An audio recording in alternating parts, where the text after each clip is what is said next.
একটা মহিলা ধরলাম বিয়ে হলো 20 বছর আগে, তখন তার দেনমোহর যদি 2 লাখ টাকা ধার্য করা হয়, 1 লাখ টাকা সাথে সাথে উসুল করে বাকি 1 লাখ টাকা দেখা যায় যে বলা হয় বিলম্বিতভাবে উসুল করা হবে।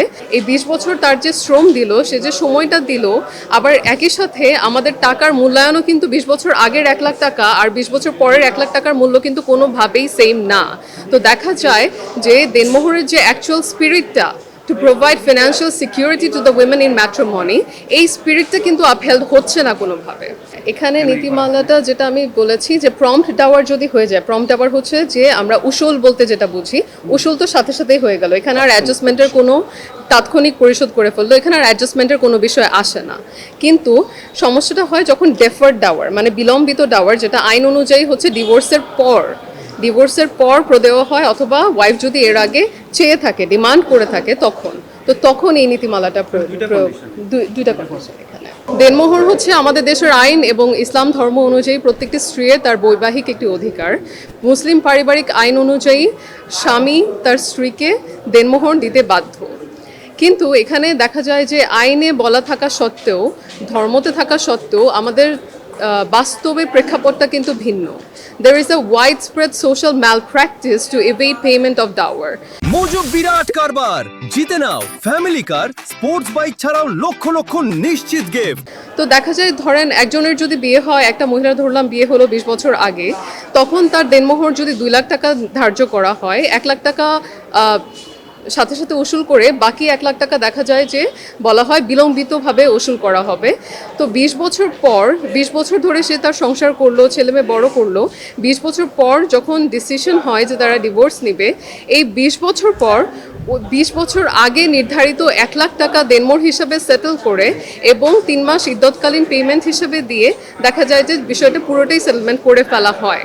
কিন্তু আমি মনে করি এটা আইনত কোনোভাবেই ন্যায় হতে পারে না, কারণ এই 20 বছর তার যে শ্রম দিল, সে যে সময়টা দিল, আবার একই সাথে আমাদের টাকার মূল্যায়নও কিন্তু 20 বছর আগের 1 লাখ টাকা আর 20 বছর পরের 1 লাখ টাকার মূল্য কিন্তু কোনোভাবেই সেম না।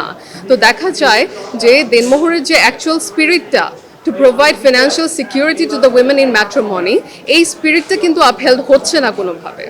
তো এজন্য আমি ব্যক্তিগতভাবে মহামান্য হাইকোর্টে রিট দায়ের করেছি, praying for guidelines to be issued under section 10 of the Muslim family laws ordinance, যাতে করে এই বিলম্বিত দেনমোহর যখন পরিশোধ করা হবে, যদি সেটা বিয়ের তারিখ থেকে 1 বছর পর থেকে যে কোনো সময় যদি সেটা পরিশোধ করা হয়, এমন গাইডলাইন যাতে ইস্যু করা হয় যাতে করে পুরো টাকার মূল্যায়ন, সময়, সব কিছু যাতে কনসিডার করে একটা অ্যাডজাস্টমেন্ট করা হয় টাকার ভ্যালুটার সাথে, তাতে করে ফিনান্সিয়াল যে সিকিউরিটি প্রোভাইড করার কথা ছিল আমাদের আইনে, সেটাও আপহেল্ড হবে। একই সাথে আমি মনে করি যে এই নীতিমালা যদি প্রণয়ন করা হয়, this will act as an incentive, যাতে করে স্বামীরা ইনসেন্টিভাইজড হবে যে তারা সাথে সাথে প্রম্পট ডাওয়ারটা পে করে দিতে, কারণ বিলম্বিত ডাওয়ার যদি দেয় সেটা কিন্তু টাকার অঙ্কে অনেক বেড়ে যাবে।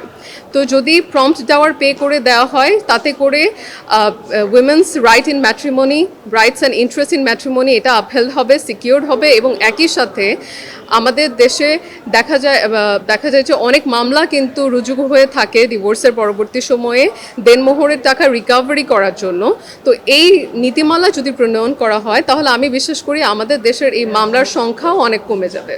তো অনেক সময় দেখা যায় যে উসুলটা তো কিছুটা অ্যামাউন্ট বিয়ের সময় করে ফেলা হয় গয়না কাপড় বাবদ, কিন্তু বাকি যে টাকাটা বিলম্বিত দেয়া হয়ে থাকে সেটা কিন্তু হচ্ছে যে ওয়াইফরা কিন্তু সংসার করছে দেখে তারা কিন্তু সে টাকাটা আর দাবি করে না।